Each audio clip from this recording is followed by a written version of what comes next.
Baik, Assalamualaikum warahmatullahi wabarakatuh. Kami dari kelompok 2 ya, ingin mempresentasikan tentang klasifikasi penyakit tanaman menggunakan dataset Platipilex. Next. Untuk UAS komputer precision dalam kode cerdas. Next. Di sini kami kelompok yang beranggotakan yang pertama ada Muhammad Ajhar Bilngajari dengan NIM C050421020 dan saya sendiri yaitu Muhammad Ridwan LR dengan NIM C05042101013 dan Fikri Haikal dengan NIM C05042101010. Atas izin dosen Bapak Diausalam Menkom, kami ingin mulai presentasi. Next.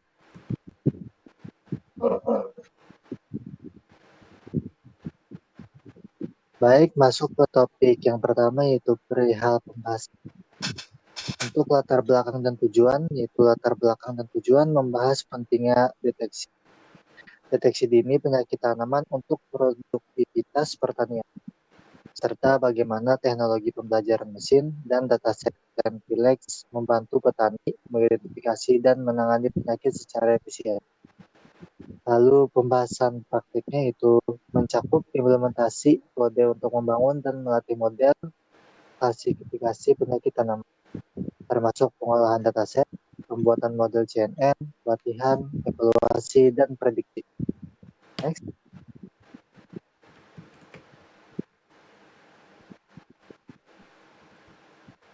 Lalu masuk latar belakang, yaitu pertanian merupakan sektor vital yang mendukung ketahanan pangan dan perekonomian banyak negara.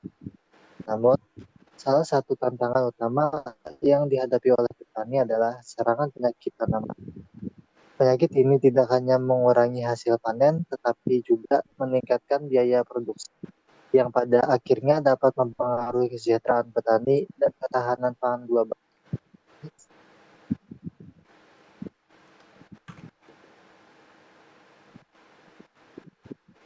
Lalu kemajuan teknologi seperti pembelajaran mesin dan pengolahan citra menawarkan solusi inovatif untuk deteksi dini penyakit tanaman.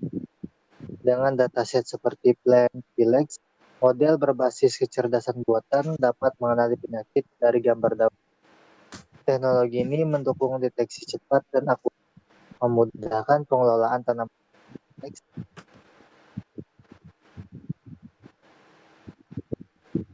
Lalu ada pula tujuan proyeknya, yaitu proyek ini bertujuan untuk mengembangkan model klasifikasi berbasis pembelajaran mesin guna mendeteksi penyakit tanaman secara otomatis menggunakan gambar daun. Dengan menggunakan dataset Plentilex, model ini diharapkan mampu mengenali berbagai jenis penyakit tanaman dengan tingkat akurasi tinggi, sehingga dapat mendukung para petani dalam mengelola tanaman secara lebih efisien. Next.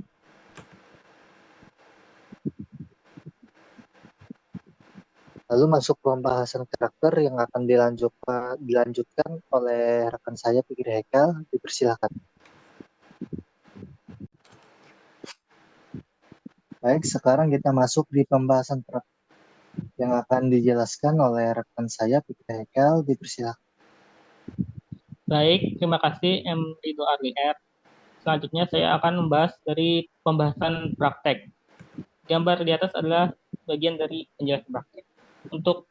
Untuk inputnya sendiri yaitu input image. Berikut adalah coding dari input import image. Next.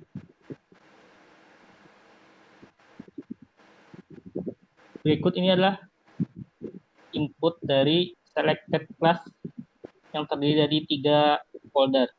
Next. Berikut adalah output dari coding sebelumnya tadi yang menghasilkan 3.906 garis dan 2 kolom. Next. Penjelasan. Kode ini mengimport pustaka untuk pengolahan gambar, analisis data, dan pembelajaran mesin. Kemudian kode membuat dataset dari folder Plant Village memilih 3 kelas penyakit tanaman dan mengumpulkan pet gambar serta label kelasnya. Hasilnya adalah data frame yang berisi pet gambar dan label penyakit tanaman. Output data frame dengan 2 kolom data atau pet gambar dan label kelas atau penyakit tanaman. Next.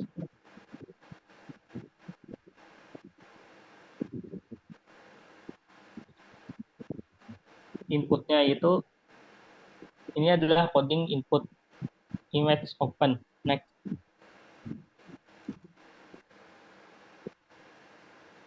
Outputnya ini adalah output dari coding tadi. Yang pertama itu ada label let bright, yang kedua label tomato let bright, potato let bright. Next.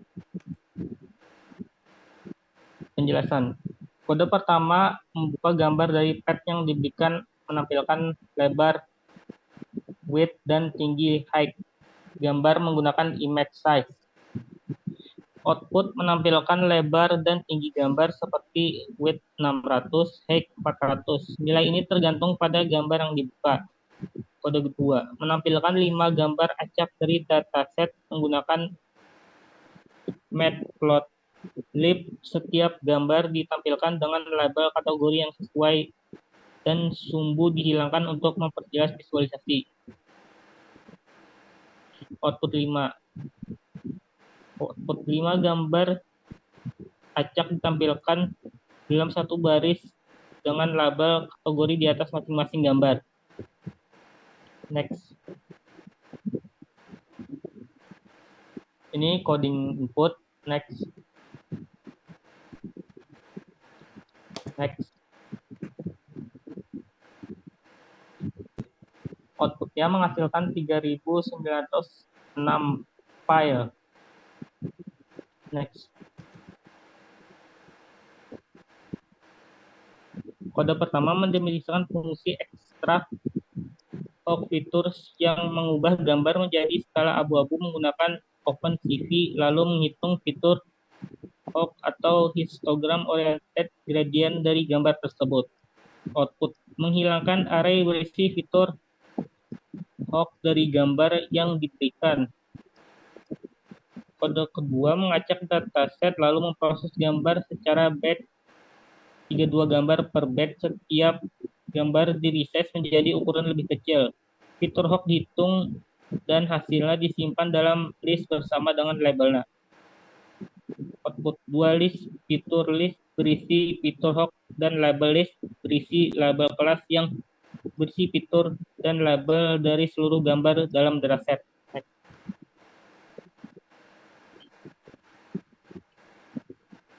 Selanjutnya akan dilanjutkan oleh M. Ridho Arlier. Baik, selanjutnya kita masuk di input dan output. Berikut di bawah adalah gambar dari data input dan output. Next.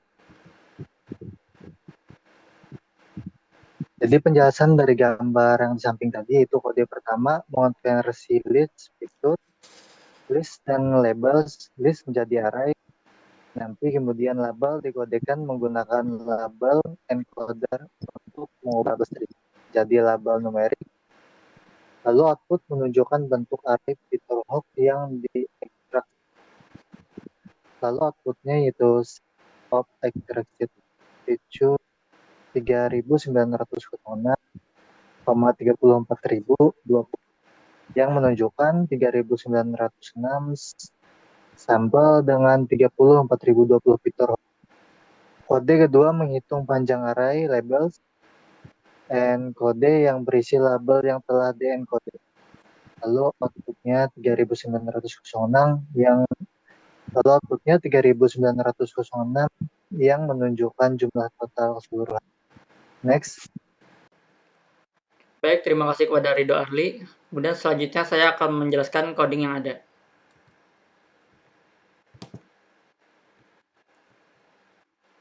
Masuk pada input extract dan input print type. Inputan ini akan menghasilkan output yaitu tipe dan bentuk dari X-train dan Y-train. Kemudian yang pertama, kemudian selanjutnya untuk output akan menghasilkan kelas NumPy yang berbentuk array. Dan kemudian ini ada input dan output dari IR pipeline. Pipeline tersebut akan menghasilkan gabungan PCA yang untuk direduksi dimensi dan regresi logistik sebagai classifier. Model ini kemudian dilatih pada data latih. Kemudian masuk kepada input prediction yang akan menghasilkan akurasi sebesar 88%, yang artinya model ini diuji untuk keakurasiannya pada data uji. Ada lagi inputan report. Inputan ini akan menghasilkan data presisi, data recall, dan data score-nya yang kemudian juga ada data support-nya. Ini menampilkan matriks kebingungan dan untuk memvisualisasikan kinerja model untuk mengklasifikasi setiap kelas. Kemudian masuk kepada kelas Circuit Class Confusion Matrix. Ini akan menghasilkan confusion matrix dengan sumbu X dan Y, mewakili label yang diprediksi dan label yang benar, masing-masing dan menampilkan angka frekuensi prediksi di setiap dalam kotak. Kemudian masuk ke outputnya, yaitu data label dan 3900 baris tadi dan 2 kolom. Lanjut, untuk inputan data daun untuk grayscale. Di sini ditampilkan gambar daun yang berbentuk grayscale yang menunjukkan intensitas cahaya tanpa warna. Kemudian masuk ke pembagian image yang menghasilkan output dari array length yaitu 3900 baris tadi, dan data shape yaitu jumlah semua file yaitu 65.536 file. Kemudian masuk kepada clustering, KM-Mins, KM-Fit Predict, dan juga pembagian app cluster yang akan menghasilkan 3 cluster yang pusat-pusatnya dibentuk oleh K-Min dalam bentuk gambar. Kemudian terakhir yaitu figure atau clustering dalam bentuk grafisnya. Output ini menunjukkan data yang dikelompokkan dalam 3 cluster berbeda yang sebelumnya, dengan centroid berwarna hitam dan label untuk setiap clusternya. Grafik ini memvisualisasikan pembagian data berdasarkan fitur pertama dan kedua. Sekian, terima kasih dari kelompok kami. Assalamualaikum warahmatullahi wabarakatuh.